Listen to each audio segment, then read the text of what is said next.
Still has that nice old world smell to it, that nice old world style. Yeah. But the fruit is a little bit more there. So it's obvious what they were going for, trying to make this play. Merlot, a grape that Americans are more familiar with. Right.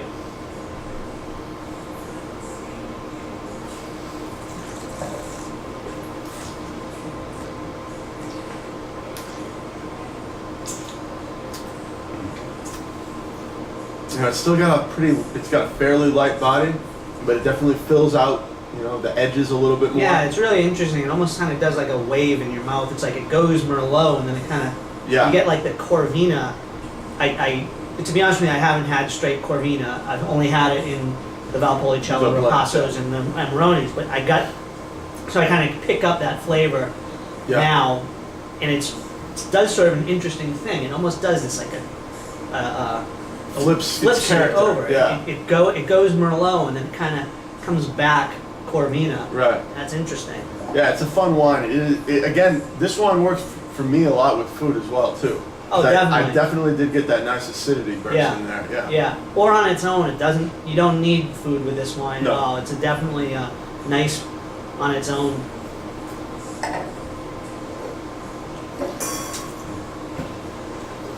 Just another kind of. Again, price point on a. This you can go $2 flat for a taste. $2 for a taste, and a glass runs. We're looking $10. $10. Yeah. So I mean that's pretty much average. I mean price point per glass. I mean, you pay. When I came here, I did multiple tastes and what's the next level? The 3 ounces, the half glass. I did it that way. I mean, if you look at it, you've got.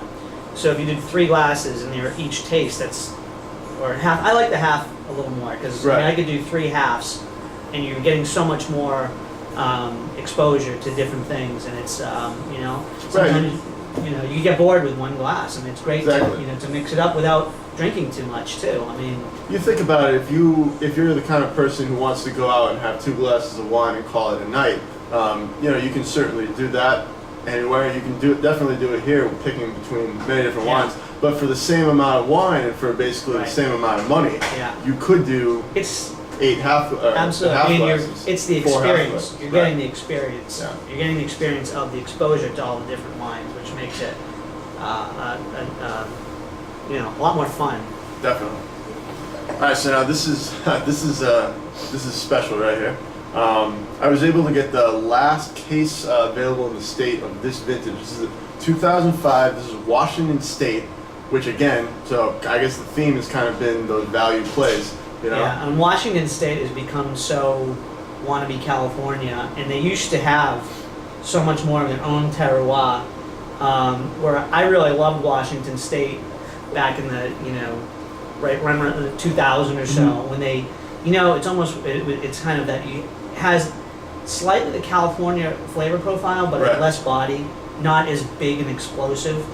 And it was this is the 05. This is a 05. 05. This is Col Solare, which is the partnership between Chateau Saint Michel, which is obviously very well known in Washington State.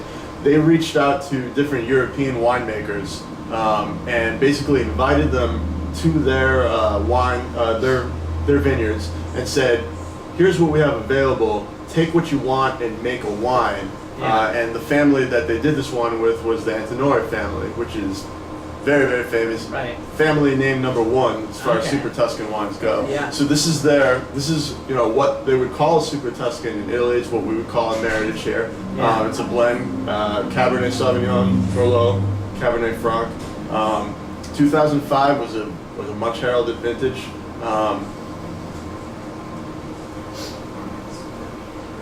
And I hear what you're saying too a little bit about Washington State, because I feel like a couple of places got those really huge publication scores, and then immediately everybody realized, hey, if we kind of chase that, and if we can hit that mark, if we can get that 91 point spectator, we can move our wine just as fast as California can. I mean, from a business standpoint, it's pretty clear. I mean, you either go for what Parker likes, but the Cab Franc definitely comes through here. I love Cab Franc. Yeah, you get a little bit of that earthy, gravelly kind of thing going on in the nose.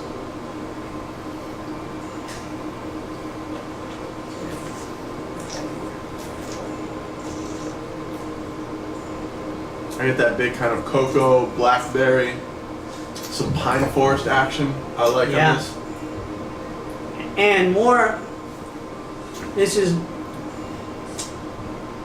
Yeah, I mean, you keep getting that acidity, a lot of acidity, and a perfect example of kind of what you would like. I think what I would like to see more of in California is this weight. Yeah, it's the weight. This is finishing. Right, Still. it's the weight here that's really nice. Is it's just not heavy, dark chocolate. It's got a nice balance to it, nice weight. And how long has this been open? Just. This received about 45 minutes of open time. Okay. So and the other ones? What about the other ones? Those are straight in. Huh? Those are basically straight in. Yeah. Okay. You guys, I know you said that the technical side, these wines, the machine can actually preserve them for up to 2 months. Right. But pretty much nothing lasts more than, There's no bottle that doesn't sell in 2 weeks. In 2 weeks, so it's not even We haven't had the chance to test it, which is a good thing it's a for good us. thing, yeah. Right, yeah. This is very happy with that. Yeah, that's great. Good stuff.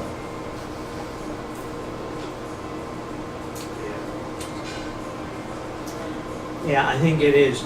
I really would love to see a new trend in Washington going back towards more, I would call their basics and kind of what they do best. And a little too much of that monolithic Cabernet with the massive extraction. That a lot of people can pull that out, but to be able to make a wine like this that kind of is a little bit more nuanced. And this has some nice tannin. So anyone who's looking for that oak, I mean, they're gonna find it. I mean, it's dry enough. That's where it's almost has sort of a. I mean, I don't know whether because you told me the Antinori's are involved. It almost has sort of an Italian quality to it. Sure. So maybe I have no. I don't know, but it does that. have an old world style to it for sure. I can, if I blind taste, of course, I wouldn't be able to. The Antinori's were involved. Right. That would be good. As I was smelling this, I almost actually got a hint of pad thai. Okay. And no. There's a reason why. Oh, okay, cool. Check this out. Okay. So this is a little bit. We're very, very proud of our food here at Uncorked because without food, the kind of equation isn't quite balanced, is it? Right, with wine. So you gotta have wine and food. And since we take the wine so seriously, we take the food very seriously. Well, so let me see if I can kind of tilt this up. Our chef Stephen Marone, phenomenal. Yeah. Young guy, out of New York City. Spent some time in some big places in New York, Asia to Cuba. He spent some time there for sure. He has made, this is called Pad Thai Provençal. Oh. So this is a fusion dish, a little bit eclectic. It's basically a Pad Thai dish, but instead of instead of peanut and the more kind of traditional protein you would get, this has a confit of Lola duck and walnuts instead of the kind of more Provençal, right, the exactly. confit.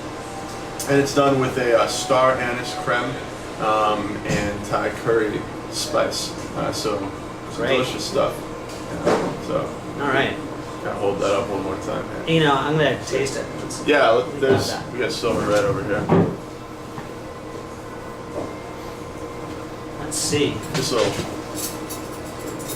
Give it a little. Let me grab that before I get in after you. So there's okay, gotcha. This right now is one of our best selling dishes. People are kind of going wild for it right now. Yeah, that's great. Yeah. Cool. So, wine pairing with this, what would you say? I mean, go ahead. What I mean, you're gonna. Yeah, I love. Got some nice spice to it. Right, with this wine, I like to kind of keep it in the south of France too. I'd love to do like a Southern Rhone white wine. Something, you get that Marsan, Roussan, a little bit of Viognier because it brings that kind of spice action, but that wine is definitely, a wine made from those varietals is going to have that richness. It's going to have a little bit of that density. It's going to stand up very nicely with this sort of thing. Yeah. You get a hint of that perceived sweetness, not that actual sweetness, but when you get that aroma that classically, when you smell these things, you're expecting to taste sweetness because that's, fruits taste sweet. So you smell it and you think it's coming, and your brain kind of gives you that perception, which is beautiful because it holds up really nice with the Thai spice in here. So I love to do that sort of thing. But you can definitely do a red. I mean, I would even do that Pinot with it. Yeah. Because you get that light body with the acidity. Yeah, I'm sure. I mean, I haven't seen what Rieslings you have, but that would always be a nice pairing. I mean, something. My favorite grape. Yeah. So you can definitely Riesling is a go-to wine always for Asian food. This is good, and first time I was here, I didn't even get anything to eat. I just have to admit, because I was just wanted the wine. and the second time I came in, I did get something to eat, and I was like, okay, so the food's great as well. So it's not just a wine place. It's got, they have great food as well. So this is really nice. Yeah, we're a full restaurant, and in the new November Connecticut magazine, we have a great review that's going to be out newsstand soon. Hopefully, maybe by the time the video makes it up, you can check it out there. So that'd be great. Yeah. How often do you plan on changing the list or? I see in the library, in the reserve, things kind of change. Almost every time a bottle goes out, I swap something new in. So I kind of always keep it jumping a little bit. I always want to offer something a little bit new.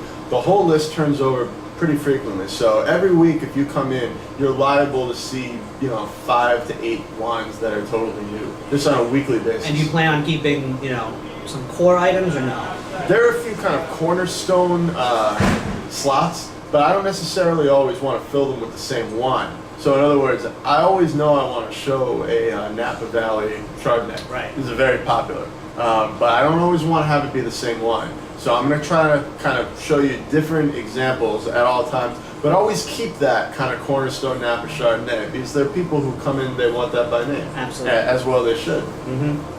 So. Okay. All right. Well, thanks again for your time. Real This pleasure. was great. Thank you very much. Happy to showcase this place. As you can see, we're doing, this is part of the good, the bad, and the ugly of Blueback Square. So which one are we? You're actually above good, and we won't get into who's the bad and the ugly at this point, but they don't get the video feature. And there's one other thing I'm actually going to have to videotape as well, and that's the bathroom. I know that a lot of people are always they want the bathroom before. So we're gonna cover the bathroom at some point as well. No action in there, but just I'm confident. Okay. We're good. It looks nice. So big thumbs up here. It's gonna be a tough act to follow here at Uncorked at Blueback Square. And again, David, thank you. Thank you very much. I'm gonna finish this. That's all you. All right. Cheers. Thanks, guys. Have a good one.